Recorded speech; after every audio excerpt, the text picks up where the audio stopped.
Bonjour, je m'appelle Xavier Crépé, je suis responsable de marketing chez Harley-Davidson France depuis 2013. J'ai eu la chance de représenter cette belle marque sur le territoire français et on a une activité de produits très active ces dernières années.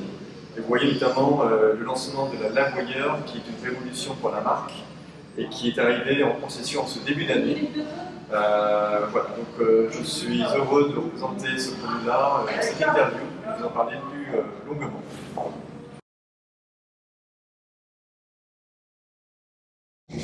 Alors la Lavoyeur est une moto qui a une autonomie de 235 km en cycle urbain.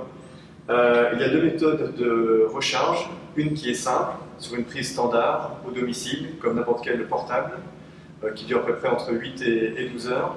Et après, il existe aussi un système de recharge rapide, de niveau 3DC, qui permet de recharger la moto à 100% en 1 heure. Donc, toutes nos concessions Harley-Davidson, on en a 13 aujourd'hui en France, sur un total de 60, donc elles sont certifiées électriques, ont une borne rapide, donc au moins une, qui permet en effet ce type de recharge rapide. Donc c'était l'une des conditions pour que ces concessions puissent ouvrir. Ensuite, cette moto, donc, que ce soit chez soi ou sur n'importe quel autre réseau qui dispose de bornes rapides, peut se recharger. Et donc la prise se met à ce niveau-là, au-dessus de ce qu'on appelle, ce qui pourrait être un réservoir sur les autres motos, et puis on la branche comme n'importe quelle autre moto ou véhicule sur la borne.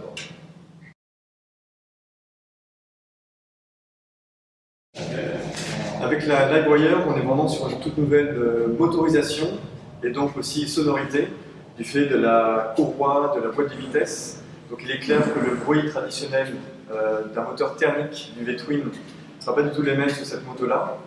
Alors il est sûr que ceux qui sont habitués à la mélodie du potato du V-Twin seront surpris par ce bruit de turbine. Mais je crois qu'avec cette moto, on est vraiment sur une nouvelle approche. Les repères passés ne sont plus ceux de cette époque actuelle. Et le meilleur moyen, entre guillemets, de démontrer l'intérêt de cette moto, c'est de faire essayer la moto. Quand on a sorti le prototype en 2014, on a invité beaucoup de clients, mais aussi de non-clients, de médias, de concessionnaires, aux 4 coins du monde, justement pour qu'ils découvrent la moto. Et ils découvrent, malgré le bruit qui est très différent, c'est une moto qui va proposer d'autres sensations et qui est tout aussi amusante à conduire. Et souvent, l'essai est pour nous le meilleur argument de vente. Et souvent, après les essais, les plus puristes d'entre nos clients étaient prêts à prendre cette moto-là en deuxième moto pour une utilisation plus urbaine la semaine, tout en gardant la moto thermique le week-end.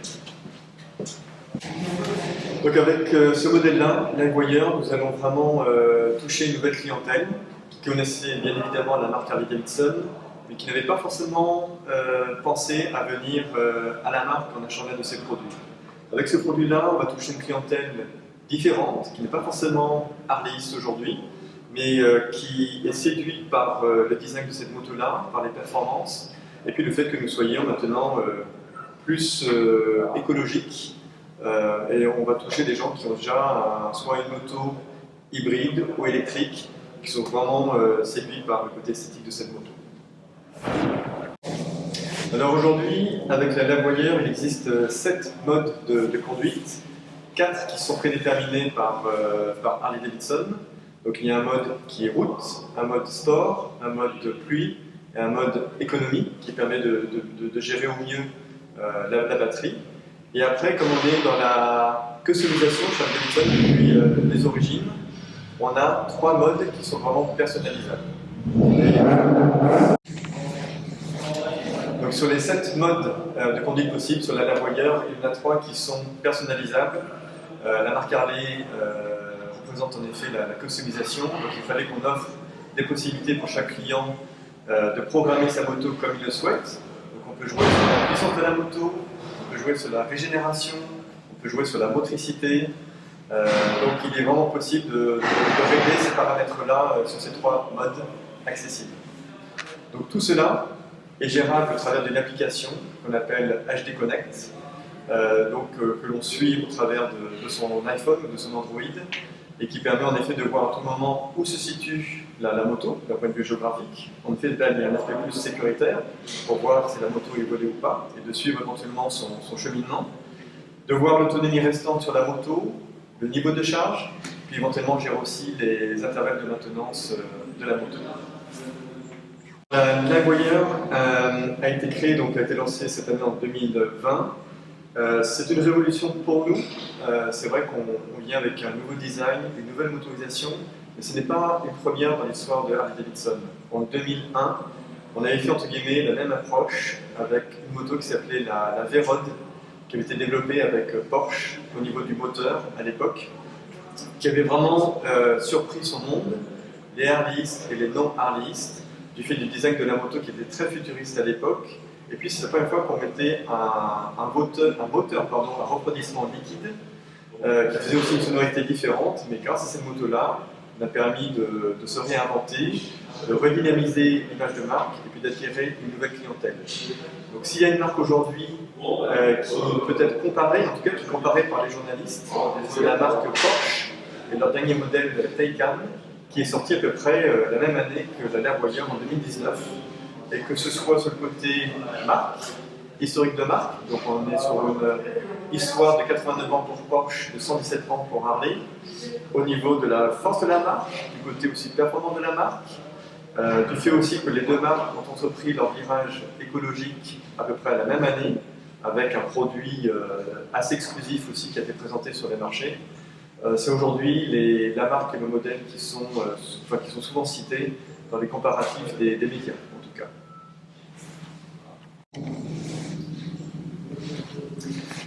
Alors au niveau de Harley-Davidson, bien évidemment, le message sur la moto et sur la marque est le même sur l'ensemble des pays.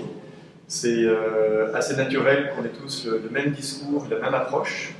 Maintenant, par pays, il est possible en effet de choisir des influenceurs, des ambassadeurs, des personnes qui ont une affinité avec la marque et le produit. Donc souvent, c'est différent par pays.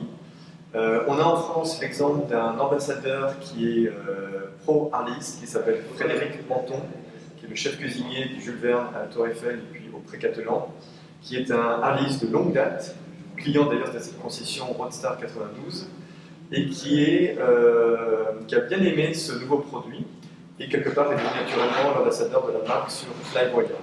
Dans son projet de restaurant, il était important d'avoir cette approche environnementale, et donc, c'est son moyen de locomotion aujourd'hui pour relier les deux restaurants. Au niveau international, on a aussi des ambassadeurs. Et récemment, on a fait une série télévisée avec Ewan McGregor, qui est un acteur de cinéma très connu, mais aussi un motard expérimenté. Il en est déjà à sa 3e expérience de tour du monde à moto. Et la dernière expérience qu'il a faite à moto, c'était justement avec une LiveWire qu'il a prise de Patagonie, donc vraiment à l'extrémité sud de l'Amérique du Sud, pour remonter à Los Angeles en 100 jours, c'était à peu près 20 000 km de route, sur des routes donc non carrossées, sans infrastructure de bornes de recharge, et s'est débrouillé, c'était pour nous une vitrine extraordinaire, mais aussi un moyen de prouver que dans des conditions extrêmes, la LiveWire était tout à fait fiable et performante. Alors, quelques caractéristiques techniques sur la LiveWire. C'est une moto qui fait 256 kg, qui a un moteur, donc bien sûr, électrique, qui fait 105 chevaux, qui présente un couple de 116 Nm.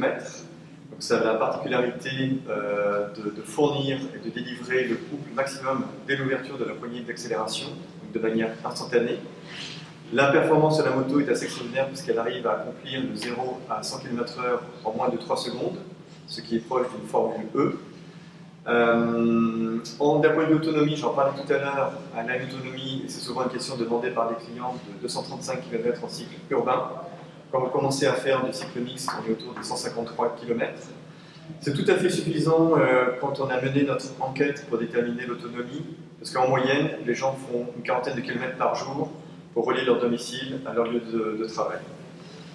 Au niveau de la distribution, on travaille sur un réseau qui est exclusif aujourd'hui, électrique. Donc on a 13 concessions en France, majoritairement dans les grandes villes, donc aux 4 coins de l'Hexagone, sur une soixantaine donc, de concessions. Donc 13 sites agréés aujourd'hui, donc en expansion, qui distribuent cette moto et qui sont équipés de bornes de recharge.